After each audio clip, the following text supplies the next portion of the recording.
On se retrouve aujourd'hui pour une nouvelle vidéo sur la chaîne, une vidéo dans laquelle je vais vous apprendre à réaliser votre premier personnage en 8 bits.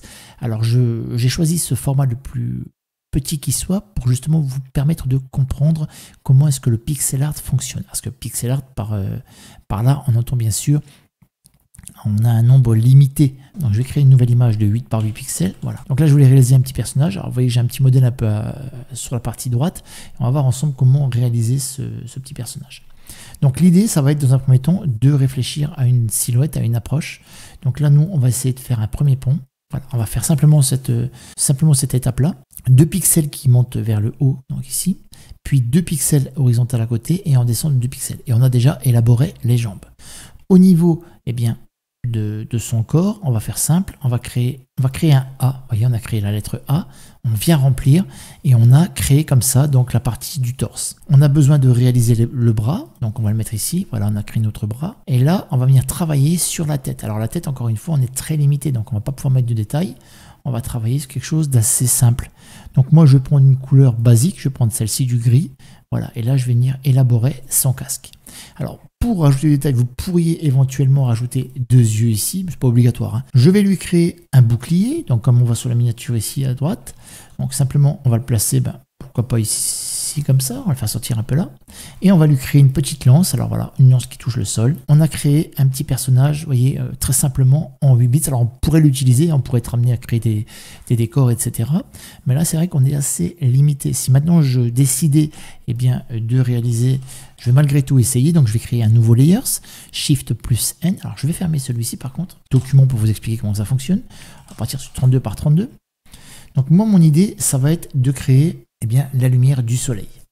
Bien sûr, qui dit lumière dit ombre.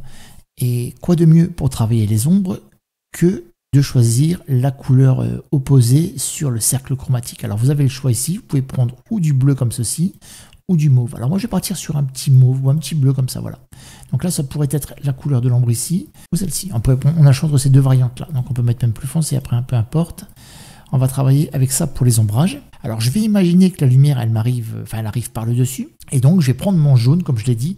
Et sur un calque vide, je vais venir poser les différentes zones de lumière. Alors l'idée encore une fois, ça va pas être de placer un jaune pur comme ça. Non, ça c'est pas possible. On va travailler directement sur un jaune atténué sur lequel je vais par exemple changer son opacité. Donc une fois que j'ai passé mon jaune à 50, je vais pouvoir venir texturer comme ça mes petites zones de lumière. Je veux dire que la lumière elle arrive par le dessus ici. Elle vient éclairer un petit peu là, un petit peu sur le bouclier, et je pense qu'on est plutôt pas trop mal. On va faire la même chose cette fois-ci pour les ombres. Alors je vais prendre un mauve, je ne sais pas si ça va rendre mieux qu'avec le bleu. Donc là pareil, au niveau de l'ombrage, alors ça va être 50% ici, c'est déjà fait. Maintenant ce que je voudrais, donc là je vais mettre L et S pour Light and Shadow.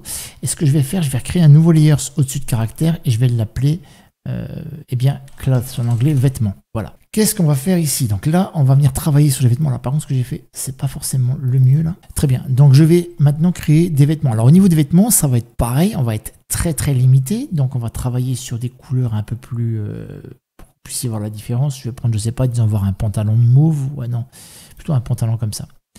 Donc là, au niveau du personnage, comme vous voyez, on n'a pas trop le choix. Donc si je voulais lui faire un pantalon, je ferais quelque chose un peu comme ça, tout simplement. Donc là, on pourrait dire qu'il est torse nu. Par exemple, on pourrait avoir un petit personnage qui serait torse nu. On pourrait éventuellement lui rajouter un petit brassard ici. Alors, je vais essayer de refaire ce même personnage dans une version un peu plus évolutive. On va partir sur du 16 par 16, donc le double. Et nous verrons comment est-ce qu'à chaque fois, avec le surplus de pixels qu'on obtient, on peut améliorer le personnage.